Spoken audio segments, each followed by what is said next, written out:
Hi dear friends, welcome back, welcome to G scientific. Strain gauge का experimental video कैसा था बताइएगा जरूर।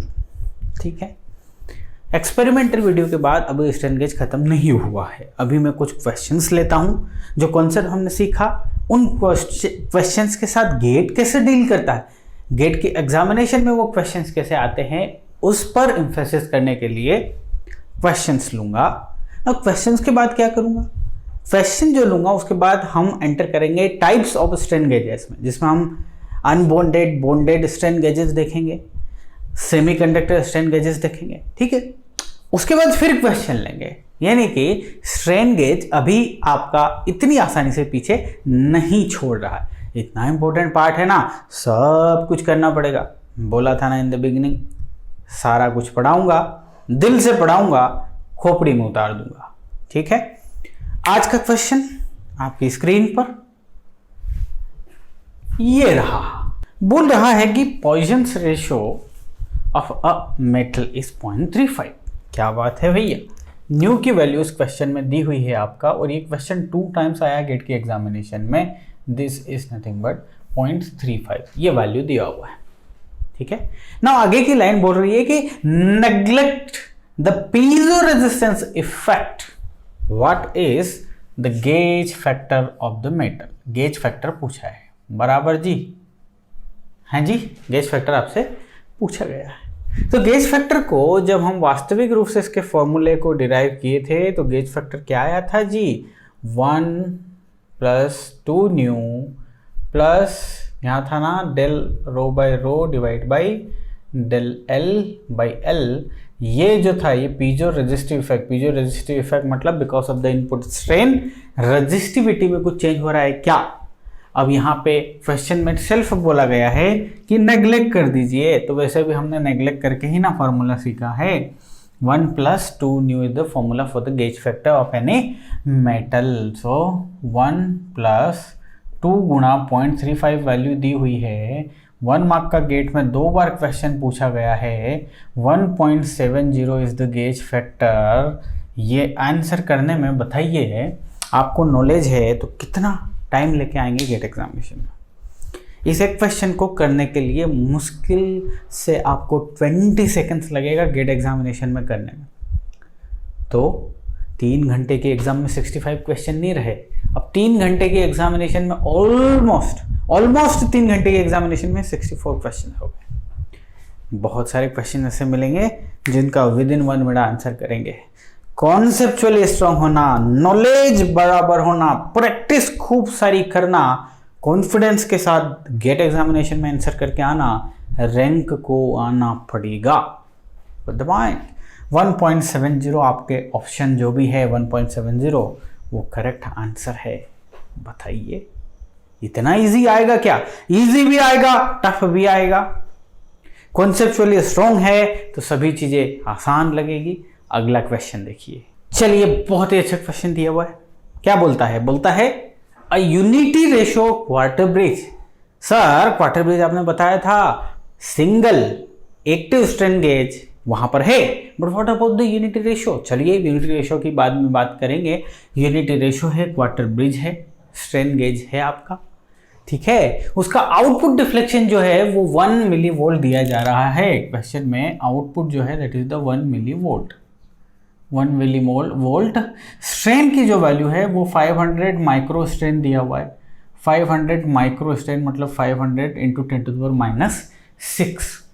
एक्साइटेशन वोल्टेज जो है ब्रिज का एक्साइटेशन वोल्टेज वो 4 वोल्ट दिया हुआ है इफ आई एम राइट। और आपसे पूछा जा रहा है गेज फैक्टर। गेज फैक्टर क्या है? ठीक है, तो इस क्वेश्चन में दी गई सारी चीजें आपके दिमाग में क्लियर है। क्वार्टर ब्रिज वो होता है जिस ब्रिज में एक सिंगल एक्टिव स्ट्रेन गेज हो। आउटपुट डिफ्लेक्शन जो होगा उसकी बात है। एप्सिलॉन बोले तो स्ट्रेन पक्का लगी होगी इसलिए डिफ्लेक्शन हो रहा है, उसकी वैल्यू है। एक्साइटेशन वोल्टेज रहेगा क्योंकि व्हीटस्टोन ब्रिज की बात आ रही है। But now what about the unity ratio bridge. Unity ratio bridge को जरा ध्यान से समझिए, लाइक दिस। मैं आपको समझाने की कोशिश करता हूँ। यदि ये ब्रिज है आपके सामने तो इसकी बैलेंसिंग कंडीशन क्या बोलती है? इसकी बैलेंसिंग कंडीशन बोलती है R1 × R4 should be equal to R2 × R3। R2 × R3 बराबर। क्या मैं इसे नहीं लिख सकता कि R1 divide by R3 is equal to R2 divide by R4 divide by R4? You got the point. Now unity ratio का मतलब ये कि यदि ये सब बराबर हैं, यदि ये सब बराबर हैं, ये सब R हैं, तो ये क्या आता है, that is nothing but the 1। ये रेशियो जो है इसकी वैल्यू क्या है, 1। तो that's why I call it unity ratio. Now unity ratio का मतलब सीधा सा समझ लीजिए, सारे रेजिस्टेंसेस एक जैसे हैं, सारे रेजिस्टेंसेस एक जैसे हैं। नाउ कोई एक है आपका स्ट्रेन गेज जो कि एक्टिव स्ट्रेन गेजेस, एक एक्टिव स्ट्रेन गेज है, एक्टिव स्ट्रेन गेज है, एक स्ट्रेन गेज है एक्टिव है, तो इसका मतलब ये ब्रिज कौन सा हो गया, क्वार्टर ब्रिज, जो कि लिखा हुआ है। Now let's come to the formula. Sir output deflection की वैल्यू दी हुई है, सर आपने फॉर्मूला सिखाया है, फॉर्मूला है n गुना E divide by 4 into del R by R, del R by R. सीधा सा फॉर्मूला है सर जी, सीधा सा फॉर्मूला है। हमसे पूछा गया है गेज फैक्टर के बारे में। चलिए वैल्यू रखते हैं। सर ये है आपका 1 milli volt, 1 milli volt is nothing but 10 to the power -3 बराबर। N number of active strain gauges 1 है, ई की वैल्यू कितनी है 4 divide by 4 into del R by R, del R by R. So यहाँ से डेल आर बाई आर की जो value है वो आई आपके पास 10 टू द पावर -3, इसकी वैल्यू आई। तो अब गेज फैक्टर के बारे में पूछा जा रहा है, तो बच्चा जानता है इंस्ट्रूमेंटेशन का कि gauge factor is nothing but del R by R divide by epsilon. जानते हैं कि नहीं, जानते हैं कि नहीं? सो गेज फैक्टर यहां से क्या आ गया, गेज फैक्टर आ गया डेल आर बाई आर की वैल्यू है 10 to the power -3, 10 to the power -3। And what about the strain? Sir strain की वैल्यू जो है that is 500 into 10 to the power -6, ऊपर जाएगा तो ये हो जाएगा 10 टू द पावर 6, 10 - 3 और 6 बनेगा 10 टू द पावर 3, यानी कि 1000 डिवाइड बाई 500 जी। तो इसकी वैल्यू कितनी आ गई, 2। गेज फैक्टर की वैल्यू कितनी, 2। क्या किया सर, जो सिखाया था फॉर्मूला वही ना लगाया, तो जो फॉर्मूला हमने सिखाया था वो आपको प्रॉब्लम क्रिएट किया क्या? याद रखने में प्रॉब्लम क्रिएट? नो। समझने में प्रॉब्लम क्रिएट? नो। तो फिर क्या, गेट की एग्जामिनेशन में क्वेश्चन आएगा तो आप उस पे टूट पड़ोगे कि नहीं, भूखे शेर की तरह उस क्वेश्चन को क्रैक कर दोगे कि नहीं?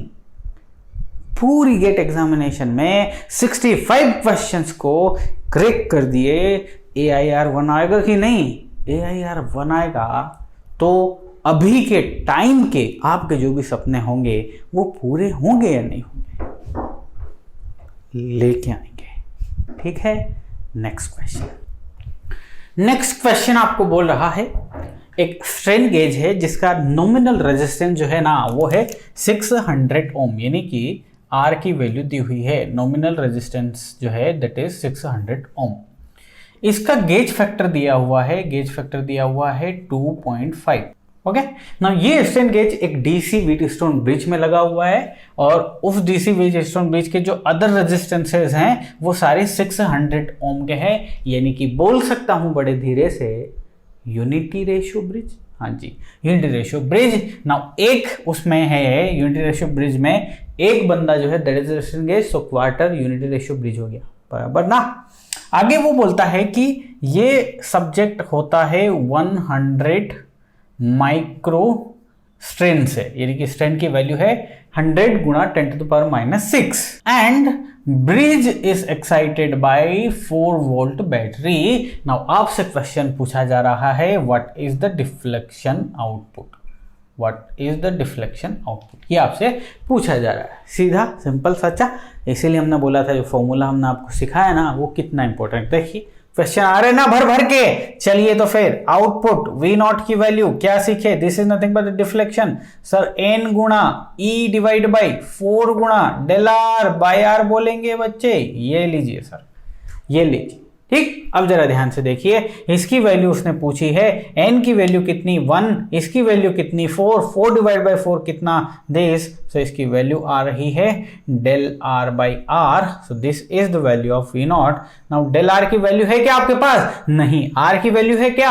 हाँ है। सो del r बाई r की वैल्यू चाहिए, तो रिलेशन सब कुछ तो दिया हुआ है, गेज फैक्टर दिया हुआ है, और गेज फैक्टर होता है कितना? del r by r divide by strain, divide by strain. यदि स्ट्रेन को इधर लेके आऊंगा तो del r बाई r की वैल्यू यहां से आएगी, del r बाई r की वैल्यू यहां से आ रही है गेज फैक्टर गुणा स्ट्रेन, गेज फैक्टर गुणा स्ट्रेन।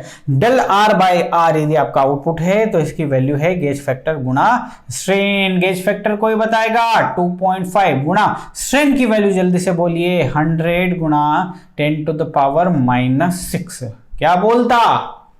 बराबर ना। तो यहां से क्या आ गया? यहां से आया 250 micro volt. This is nothing but output. क्यों आया माइक्रो भैया? 10 टू पावर -6 इज अवेलेबल हो भैया। 250 कहां से आ गया? 2.5 गुणा 100 इज नथिंग बट 250। तो इस क्वेश्चन का आंसर क्या हो गया? 250 micro volt. Got the point. अगला क्वेश्चन बहुत ही अच्छा क्वेश्चन, खुद से बनाएंगे ना। क्वेश्चन को मैं रीड करता हूं आपके लिए। A strain gauge is attached to a bar of length 20 centimeter which is subjected to a tensile force. The nominal resistance of a strain gauge is 100 ohm. The changes in the resistance and elongation in the bar measure are 0.35 ohm and 0.2 mm respectively. The gauge factor of the strain gauge is, वाह वाह भैया वाह, strain gauge. अच्छा जी, तो एक बार से connected है, here it is, ये रही बार आपने मान ली, ठीक है। एक एंड इसका फिक्स है, मान लिया आपने, ये एक बार है जिसकी लेंथ कितनी होगी राजा? 20 सेंटीमीटर, 20 सेंटीमीटर, ठीक है। अब क्या हो रहा है कि इस पे स्ट्रेन गेज अटैच्ड है, ये रहा स्ट्रेन गेज, और इस स्ट्रेन गेज का जो नॉमिनल रेजिस्टेंस है del r जो है वो 100 ओम दिया हुआ है, ठीक है। जब आप इसे स्ट्रेच करते हैं तो स्ट्रेच करने से जो del r होता है वो दिया हुआ है 0.35, ठीक है। और एलोंगेशन जो इसमें आता है del l की वैल्यू जी दी हुई है, that is nothing but 0.2 mm if I am right. Let me check it, 0.2 mm respectively, ठीक। नाउ गेज फैक्टर की वैल्यू आपसे पूछी हुई है। नाउ इस पर आपने टेंसाइल फोर्स अप्लाई किया हुआ है जैसा कि उसने बताया है। ओके जी, तो गेज फैक्टर क्या होता है सर? गेज फैक्टर होता है del r by r upon strain, del r by r upon strain. आपके पास del r है क्या? जी है। r है क्या? है। स्ट्रेन है क्या? सर स्ट्रेन नहीं है सर, l है। अरे यार, तो strain is nothing but change in length divided by original length. So 0.2 mm divided by 20 centimeter is the strain. So del r की वैल्यू कोई बोलेगा 0.35 divided by 100। यहाँ पे क्या आ जाएगा? यहाँ पे आ जाएगा 0.2 mm यानी कि 10 to the power -3, और डिवीजन में आ जाएगा 20 सेंटीमीटर, मतलब 20 इंटू 10 टू द पावर -2, बराबर ना। 20 इंटू 10 टू द पावर -2। तो अब गेज फैक्टर लाना ही बचा आपकी लाइफ में, and that is nothing but 0.35 गुणा 20 गुणा 10 टू द पावर -2, और इसके डिवीजन में आ जाएगा कितना? इसके डिवीजन में आ जाएगा 0.2 गुणा 10 टू द पावर -3 गुणा 100। ये आ गया सा, ठीक है। ये 100, ये सिर्फ और सिर्फ 10 टू द पावर -1 यहाँ पे बचा, ये here it is 10 to the power -1।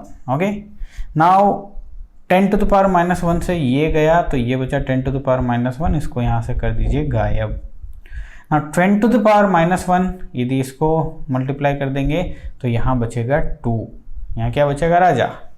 2 बचेगा। सो अब इसको यहाँ यदि 20 कर दिए तो ये 10 टाइम्स हो गया जी, और गेज फैक्टर की वैल्यू आ गई 3.5। सो गेज फैक्टर की वैल्यू कितनी हो गई? 3.5। Got the point. कितना अच्छा क्वेश्चन है। एक और क्वेश्चन देखते हैं। चलिए नेक्स्ट क्वेश्चन है, बहुत ही प्यारा क्वेश्चन है। तो इसके लिए सबसे पहले तो मैं ब्रिज बना लेता हूँ। सो ये है ब्रिज, पूरा नहीं बनाया हूँ, सिर्फ आम दिखा रहा हूँ आपको, ठीक है। नाउ इसमें क्या है कि 120 ओम रेजिस्टेंस है, नॉमिनल रेजिस्टेंस है किसका, आपके व्हीटस्टोन ब्रिज में आपके स्ट्रेन गेज का, ओके। सभी को 120 मान सकते हो आप चाहो तो, आपकी मर्जी है। यूनिटी रेशियो यदि आपको बनाना चाहिए तो। ना इस कंडीशन में पक्का ब्रिज जो है ना वो बैलेंस रहेगा, ब्रिज जो है वो बैलेंस रहेगा। कौन सी कंडीशन में, जो आपको दिखाई दे रही है इस कंडीशन में। ना आपको क्वेश्चन में बोला गया है कि जो आपका स्ट्रेन गेज है ना उसका नॉमिनल रेजिस्टेंस 120 है, this is the strain gauge, और स्ट्रेन गेज का रेजिस्टेंस 120 है। ये कब है, जब स्ट्रेन नहीं है इस पे, मतलब इस पे कोई भी लोड नहीं लगाया गया है ना। ना होता क्या है, आपसे बोला जा रहा है कि एक पैरेलल 200 ओम का रेजिस्टेंस लगा देते हैं। जो स्ट्रेन गेज है ना उसकी ब्रांच में इन दो पॉइंट में एक रेजिस्टेंस लगाते हैं 200 किलो ओम का, 200 किलो ओम का। तो क्वेश्चन ये है कि ये जो चेंज हुआ ना ये कितने इक्विवेलेंट स्ट्रेन को शो करता है, बराबर ना। क्वेश्चन क्या है, यदि 200 ओम का 200 किलो ओम का रेजिस्टेंस इसके पैरेलली आप लगा देते हैं तो ये कितना इक्विवेलेंट स्ट्रेन शो करता है भाई साहब। इसका मतलब ये नहीं कि इस इंटायर सर्किट में आपने 200 किलो ओम का रेजिस्टेंस लगा दिया मतलब स्ट्रेन गेज में स्ट्रेन आ गई, not at all. Strain gauge को आप छेड़छाड़ कर ही नहीं रहे, स्ट्रेन गेज अपनी जगह है। आपने इस व्हीटस्टोन ब्रिज में स्ट्रेन गेज के पैरेलल में 200 किलो ओम लगा दिया, गॉट इट। नाउ इस 200 किलो ओम के लगाने के चक्कर में अब ब्रिज बैलेंस रहेगा क्या, नहीं रहेगा, ब्रिज इम्बैलेंस हो जाएगा, है ना। तो क्वेश्चन ये जो इम्बैलेंस आया ना ये कितनी स्ट्रेन के इक्विवेलेंट आया, गुड। क्योंकि अभी तक क्या देखा, ओके। सो क्वेश्चन क्या है, कितना इक्विवेलेंट स्ट्रेन, यानी कि जब स्ट्रेन गेज पे स्ट्रेन लगाएंगे तभी ब्रिज इम्बैलेंस होगा ना। वो आपने स्ट्रेन लगाई ही नहीं है लेकिन रेजिस्टेंस चेंज कर दिया है तो डिफ्लेक्शन आ गया है। तो क्वेश्चन यही है, ये गड़बड़ जो हुई ना ये कितने इक्विवेलेंट स्ट्रेन को बता रही है, got the point. Now the question is, इन दोनों का पैरेलल कॉम्बिनेशन बताएगा कि कितना रेजिस्टेंस चेंज हो गया। डेल आर की वैल्यू आप निकाल पाएंगे। सबसे पहले आर इक्विवेलेंट क्या बन जाएगा, आर इक्विवेलेंट बन जाएगा 120 ohm in parallel with 200 kilo ohm. कैसे करोगे भाई साहब, सर इसमें क्या करने की ज़रूरत है, 120 गुणा 200 kilo divide by 120 plus 200 kilo, 200 kilo बराबर ना। तो इसकी एग्जैक्ट वैल्यू आर इक्विवेलेंट की कितनी आती है, कितने रेजिस्टेंस को शो करता है। तो अब आप बताइए डेल आर की वैल्यू क्या है जी, डेल आर की वैल्यू हो गई 120 माइनस 119.9280। सो इसकी वैल्यू कितनी आई, 0.072। This is the value. Now आपसे स्ट्रेन की वैल्यू पूछी जा रही है, इक्विवेलेंट स्ट्रेन की वैल्यू पूछी जा रही है, इक्विवेलेंट स्ट्रेन की वैल्यू पूछी जा रही है। तो सीधी बात है कि स्ट्रेन जो है कहाँ है, गेज फैक्टर दिया हुआ है क्या क्वेश्चन में, let me check. Yes, gauge factor is given 2, so you know very well gauge factor is nothing but del R by R divide by strain, divide by strain, बराबर। तो अब हम strain, equivalent strain की value पूछी जा रही है आपसे। तो strain is nothing but del R by R 0.072 divide by 120 and divide by gauge factor is nothing but 2। तो इसकी वैल्यू आ जाएगी आपकी 300 माइक्रो स्ट्रेन, ठीक है। ये है ना आपका 300 micro strain is your value.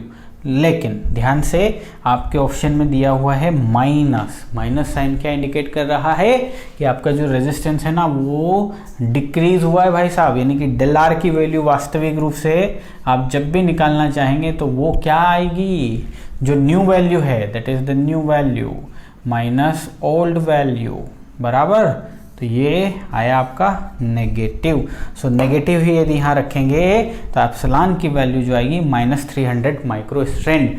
Minus क्या इंडिकेट कर रहा है, रेजिस्टेंस डिक्रीज हो रहा है। और अदर सेंस में माइनस करता है कंपैरिजन को रिप्रेजेंट। यदि टेंशन को हम पॉजिटिव साइन से डिनोट करेंगे तो कंप्रेशन को हमें नेगेटिव साइन से शो करना पड़ेगा, बराबर है ना। अब चलिए जरा देखिए, आपने स्ट्रेन -300 माइक्रो, आपको पता है चल गई, क्वेश्चन सीधा था, सिंपल था। लेकिन ये स्ट्रेन क्या वास्तविक रूप से लगाई गई है? नॉट एट ऑल, ये लगाई नहीं गई है। आपके स्ट्रेन गेज पे स्ट्रेन जो है ना वो लगाई नहीं गई है भाई साहब, there is a no strain, ये स्ट्रेन लगाई नहीं है। लेकिन यदि इतनी स्ट्रेन लगाई होती, यदि इतनी स्ट्रेन लगाई होती तो चेंज इन रेजिस्टेंस जो आता ना वो 0.072 ही आता, बराबर, सहमत है? 0.072 ही आता। यदि इतनी स्ट्रेन लगाई होती तो रेजिस्टेंस चेंज आता है 0.072, यानी कि 0.072 के रिस्पेक्ट में ही आउटपुट मिलता, डिफ्लेक्शन मिलता। तो अब क्या जादू हो गया? उसने ये कुछ भी नहीं किया, उसने क्या किया, जुगाड़ से 0.072 कर दिया, चेंज इन रेजिस्टेंस 0.072 कर दिया, 0.072 के रिस्पेक्ट में आउटपुट मेजर कर लिया और पूछा कि ये कितने इक्विवेलेंट स्ट्रेन को दिखाई शो करता है? तो भाई साहब इतने इक्विवेलेंट स्ट्रेन को शो करता है। द पॉइंट, आया मजा?